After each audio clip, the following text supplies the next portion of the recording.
នឹកណាស់នួនល្អងចិត្តបងជួបអូនគ្រាន់បានជាក្បូន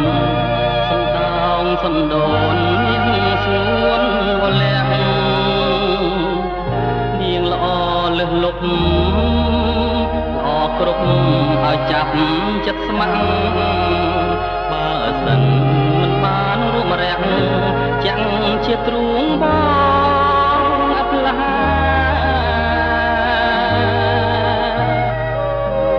នឹកណាស់ស្រីល្អទួងក្រយ៉ាងណាក្តីស្ម័គ្រក្តីមេត្តាជឿចង់ជីវ៉ាបងអត់កែប្រែទាំងត្រាស្រពោនក៏អូននៅល្អលើគេ